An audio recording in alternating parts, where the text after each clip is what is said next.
আসসালামু আলাইকুম রহমতুল্লাহি ওবরকাতুহ। সম্মানিত দর্শক, আমেরিকা এবং ইরানের যুদ্ধ এখন রীতিমতো বুমেরাং হয়ে পড়েছে। আমেরিকাতে রীতিমতো ত্রাহি ত্রাহি অবস্থা তৈরি হয়ে গেছে বিশ্ব জনমত ট্রাম্পের বিরুদ্ধে, এবং আমেরিকার জনগণ রীতিমতো ফুঁসে উঠেছে। ক্ষমতা নেয়ার পর থেকে সে যে সকল পাগলামি করছে, যে সকল সিদ্ধান্ত নিচ্ছে, যার ফলে আমেরিকার জনগণ রীতিমতো অতিষ্ঠ।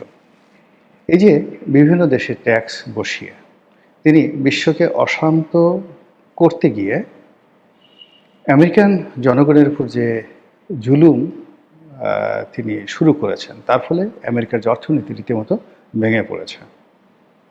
এখানে সরকার ট্যাক্স গ্রহণ করছে, বোঝার চেষ্টা করুন। যেমন ধরুন, বাংলাদেশ থেকে যে গার্মেন্টসে যাচ্ছে সেগুলোর উপর ট্যাক্স ছিল 15%।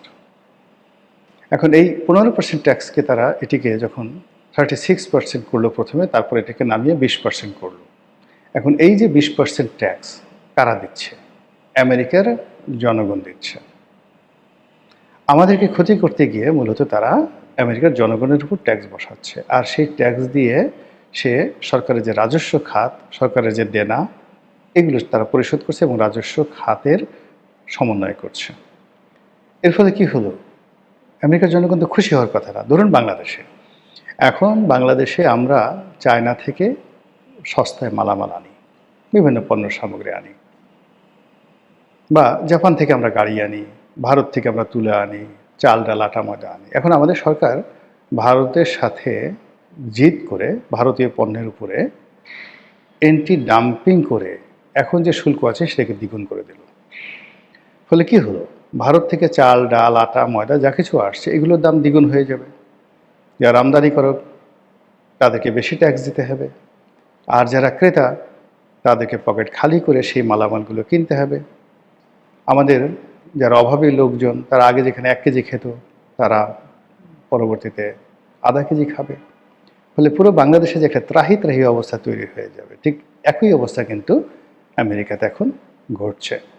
ফলে বিশ্বকে শাস্তি দিতে গিয়ে মূলত আমেরিকান জনগণকে সে অস্থির করে ফেলছে। সরকারি কর্মকর্তা বা যারা ট্রেজারি ডিপার্টমেন্টে রয়েছে, রাজস্ব বিভাগে রয়েছে, ব্যাংকিংয়ের সাথে যারা আছে, কাস্টমসের সাথে যারা আছে, তারা হয়তো খুশি, ধনীরা খুশি, কিন্তু সাধারণ যারা আমজনতা তারা কিন্তু ট্রাম্পের উপর রীতিমতো বিক্ষুব্ধ এই ক্ষমতা আসার পর থেকে ট্যাক্সের বিভিন্ন ঘটনা নিয়ে।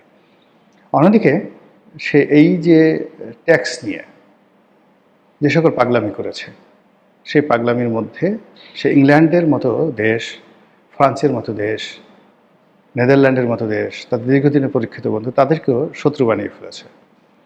তারপর ভারতের মতো দেশ, নরেন্দ্র মোদীর মতো তার পরীক্ষিত বন্ধু, এমনকি রাশিয়ার ভ্লাদিমির পুতিনের সঙ্গে তার যে ব্যক্তিগত বন্ধুত্ব ছিল, এমনকি কিমের সঙ্গে, উত্তর কোরিয়ার কিমের সঙ্গে গতবার তার যে বন্ধুত্ব ছিল, তারপর সৌদি বাদশাহ ছেলে মোহাম্মদ বিন সালমানের সঙ্গে তার বন্ধুত্ব ছিল, সবগুলো এসে বুমেরাং হয়ে পড়েছে এই সময়টাতে।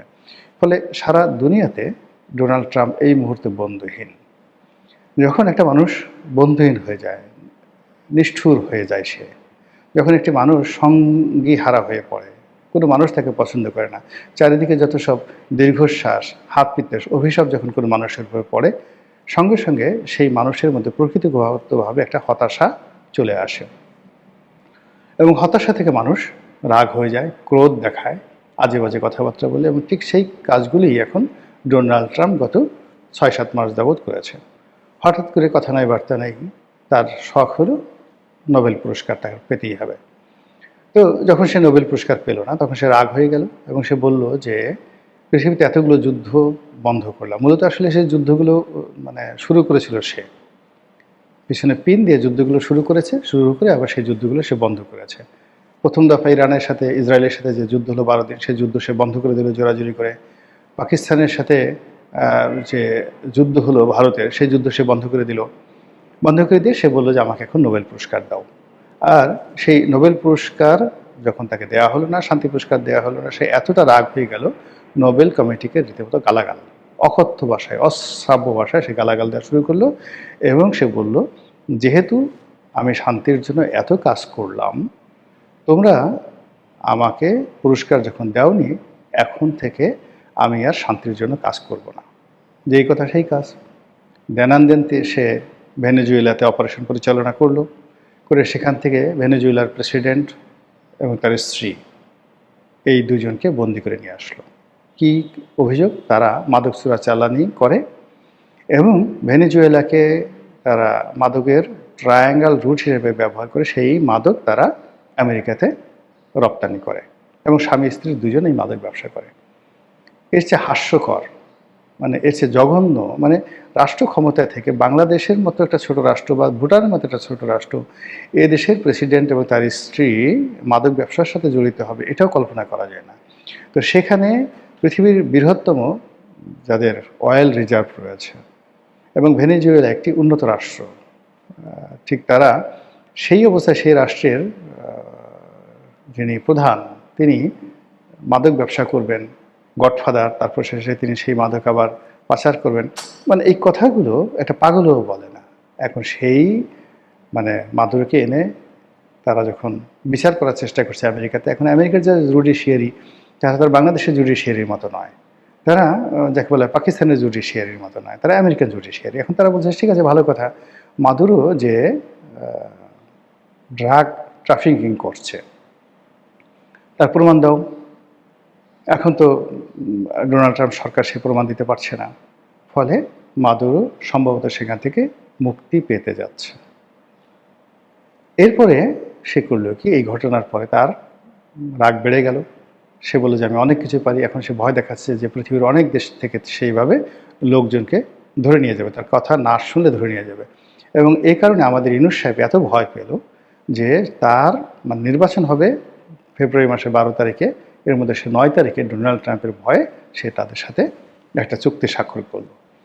আর এখন যেটা দেখা যাচ্ছে যে সেই চুক্তি যে স্বাক্ষর হয়েছে, সে আবার ভয়ের চোটেই চুক্তির ব্যাপারে বিএনপির সাথে কথা বলেছে, জামাতের সাথে কথা বলেছে। বিএনপি এবং জামাতের যারা নেতৃবৃন্দ রয়েছেন তারাও বলেছে যে মামা করো, কোনো অসুবিধা নাই, আমরা আছি তোমার সঙ্গে। এর কারণ হলো যদি ডোনাল্ড ট্রাম্প ধরে নিয়ে যায় মাদুরোর মতো, এই ভয়ে মানে বাংলাদেশের যা আছে ও যত কিছু চেয়েছে সব দিয়ে দিয়েছে। এখন বাংলাদেশের যে সকল গবেষণা প্রতিষ্ঠান রয়েছে তারা গবেষণা করে বের করেছে যে চুক্তিটা হয়েছে, চুক্তির মধ্যে দুটো আছে, একটা হলো ক্লোজার, একটা হলো নন মানে মানে নন ডিসক্লোজার, মানে অপ্রকাশিত যেটা চুক্তি সেটা তো আমরা জানি না, কিন্তু যে চুক্তিটা আমরা দেখতে পাচ্ছি সেই চুক্তির ফলে বছরে প্রায় 1100 কোটি টাকা আমাদের লস হবে। আমেরিকার সঙ্গে এই চুক্তি করার জন্য আমাদের বছরে 1100 কোটি টাকা লস হবে। এই কাজগুলো সে করিয়ে নিয়েছে মূলত ওই যে ভয় দেখিয়ে। তো একবার যখন আপনি দেখবেন যে মানুষের ঠাট্টা করার, খোঁচা দেওয়ার, ভয় দেখানোর অভ্যাস হয়, সে দেখাতেই থাকে। এরপর সে ডেনমার্কে ভয় দেখালো যে ডেনমার্কের যে ভূখণ্ড গ্রিনল্যান্ড সে সেটা কিনে নেবে, সে সেটা দখল করে নেবে, আর যদি সে মানে ডেনমার্ক সেটা তাকে স্বেচ্ছায় না দেয় তাহলে সে শক্তি প্রয়োগ করবে। এটি নিয়ে পুরো ইউরোপে তোলপাড় তৈরি হলো এবং ইউরোপে একটা যুদ্ধ উন্মাদনা যখন চলছে ঠিক সেই সময়টাতে কথা নাই বার্তা নাই হঠাৎ করে সে ইরান আক্রমণ করে বসলো। এখন ইরান আক্রমণ করতে গিয়ে তার এই যে এইবার দ্বিতীয়বার ক্ষমতা আসার পরে তার যত রকম পাগলামি, সমস্ত পাগলামির প্রকৃতিগত যে দাঁত ভাঙা জবাব এটা সম্ভবত সে পেতে যাচ্ছে। যে ইরানের রেজিম চেঞ্জের জন্য সে যুদ্ধ শুরু করেছে, বিশ্ব গণমাধ্যম বলছে, এমনকি আমেরিকান যে গণমাধ্যম বলছে যে এই যুদ্ধের পরে ডোনাল্ড ট্রাম্পের বিরুদ্ধে আমেরিকান যারা জনগণ তারা রাস্তায় নামবে, তার বিরুদ্ধে একটি অনাহত যুদ্ধ চাপিয়ে দেওয়ার জন্য তার বিরুদ্ধে অনাস্থা প্রস্তাব আসতে পারে কংগ্রেসে এবং সিনেটে, তার বিরুদ্ধে প্রস্তাবনা পাশ হতে পারে। এমনকি যদি সে বিক্ষুব্ধ আমেরিকানদের হাতে নিহত হয় জন এফ কেনেডির মতো, কিংবা সেই আব্রাহাম লিঙ্কনের মতো আততায়ীর হাতে নিহত হয়, তবু আমরা কিন্তু আশ্চর্য হব না। তো ফলে কি হলো যে আমেরিকা এবং ডোনাল্ড ট্রাম্প এই সময়টিতে একটা বদনজির যে তৈরি করেছে, সেই বদনজিরের যে ধারাবাহিকতা, সেই ধারাবাহিকতা বিশ্বকে আর অনেক দিন পর্যন্ত ভোগাবে বলেই মনে করছি। মহান আল্লাহ আমাদের সবাইকে হেদায়েত দান করুন এবং হেফাজত করুন। আসসালামু আলাইকুম রহমতুল্লাহি ওয়া বারাকাতুহু।